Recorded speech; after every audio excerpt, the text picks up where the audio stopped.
বরাবরই খুব ভালো কাটে, এবারও খুব ভালো কেটেছে।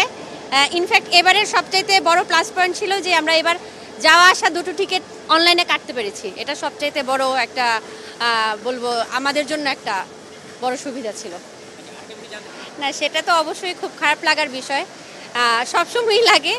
এবার যেহেতু ছুটিটা একটু বেশি সময় ছিল, আমরা ছিলাম দেশে বেশি সময়, সো আসার সময় তো অনেক খারাপ লেগেছে। এটা অনেক কষ্টের ছিল।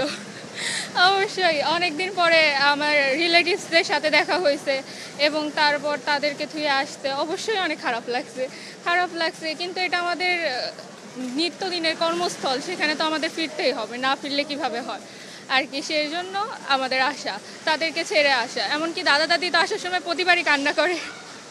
এটা আসলে তাদের বয়স হয়েছে, তো এই কারণে তাদের আর কি কষ্ট হয় থুয়ে আসতে। ট্রেন মোটামুটি ফাঁকাই ছিল, কিন্তু ঈদের আগে অনেক ভিড় ছিল। আসার সময় ফাঁকাই পেয়েছি।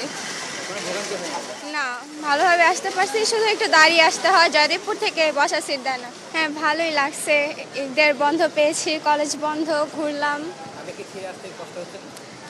একটু হচ্ছে, কিন্তু আনন্দও লাগছে। কলেজ শুরু হবে, আবার ফ্রেন্ডদের সাথে দেখা হবে। ঈদের যাত্রা আজকের অনেক সুন্দর পরিবেশ, মানে লোকজনও কম আছে, এখন যাচ্ছে। আবার এই না, ঈদটা অনেক সুন্দর কেটেছে। যাওয়ার সময় একটু ভোগান্তি হয়েছে, যাক তারপরে এটা ঈদের আনন্দের সাথে মলিন হয়ে গেছে, এটা আমাদের অনেক ভালো লাগছে।